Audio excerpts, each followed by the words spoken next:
का अभ्यास होना ही चाहिए परमार्थ के उपासक को। भले आपके पास सारी सुविधाएं हैं, पर आप इसका भी स्वाद लीजिए, क्षुधा का स्वाद लीजिए, भूख की व्याकुलता को सहना सीखिए। अगर इससे आप नहीं तो फिर ऐसे रोग होते जाएंगे शरीर में कि आपको उसी के आश्रित होना पड़ेगा। देखो, डॉक्टर की सोच और योगी की सोच दोनों की अलग अलग धारा है। डॉक्टर केवल शरीर को जानता है और वो पढ़ाई के अनुसार शरीर की नस नाड़ियों को कब क्या चाहिए उस विधान से जानता है। ना तो वो अनुभव किए हुए अपने में, और ना उसे प्राण का परिचय है, ना मन का परिचय है, ना बुद्धि का परिचय, ना चित्त का परिचय, ना आम का परिचय। आज तक कोई मशीन नहीं पैदा हुई कि ये प्राण है और ये मन है, ये बुद्धि, ये चित्त है कहीं? और योगी सबका परिचय जानता है, सबका अनुभव किए हुए। परमार्थ के पति को योगी की भगवत मार्ग में आरूढ़ महापुरुषों की बात माननी कि डॉक्टर कहता है खाली पेट रहने से नुकसान है। अगर आप लंबे समय तक खाली पेट रहेंगे एसिड बनेगी, परेशानी होगी। योग कहता है खाली पेट रहने से वायु पचेगी, चर्बी भस्म होगी, जठराग्नि प्रबल होगी, आध्यात्मिक शक्ति बढ़ेगी। ये अनुभव की बात कह रहा हूं, ये अपने अनुभव की बात कह रहा हूं।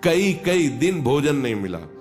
अगर शाम के घाट में जाके बैठे तो सतुआ ऐसे मिला है जैसे शहद में मिला के चाटने के लिए आयुर्वेदिक औषधि मिलती।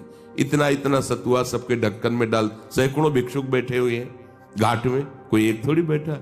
अब कोई मिठाई बांट रहा है तो किलो 2 किलो मिठाई लिया, एक आधी पीस सबको दर्द।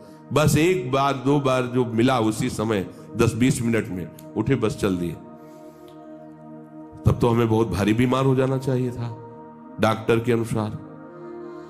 और ये कम से कम 25-30 वर्ष दिनचर्या चली है कि 2 बजे के पहले कुछ नहीं खाना पीना। 2 बजे के पहले 24 घंटे में 2 बजे दिन में माधुकरी मांग करके पाना।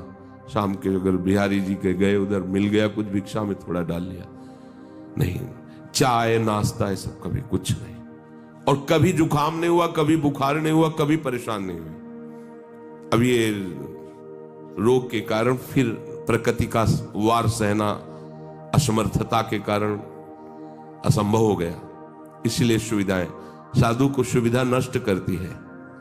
सीधे प्रकृति का वार सहने से निरंतर भजन होता है। भजन का अभ्यास न हो तो सुविधा भोगी भजन नहीं कर सकता, ध्यान रखना। उदर वेगम, भूख के वेग को सहने का अभ्यास होना चाहिए। उपस्थ वेगम, जब जनेन्द्री मैथुन धर्म के लिए व्याकुल करती है तो अच्छे की निष्ठा फिसलने लगती है। इसलिए उपासक सावधान रहे, इस वेग को चिंतन में ही ना आने दे। वेग की स्थिति में जोर जोर से नाम कीर्तन करे, कभी किसी से सांस भी न ले कि हमको काम सताता है, बात मान लेना। कभी किसी को व्यक्त भी स्वप्न में ना होने दे कि हमारे अंदर काम वेदना आती है। शांत और स्वयं में उसमें तन्मय ना हो, उसी समय कीर्तन करो। नहीं रहा जा रहा तो प्रियाजू से रो, काम दुख निकंदनी लाडली आपकी शरण में हूं, आप मुझे बचा लो, मुझे संभाल लो। हे प्रियाजू, ये वेदना सहने की सामर्थ्य दे दो या इस वेदना को मिटा दो।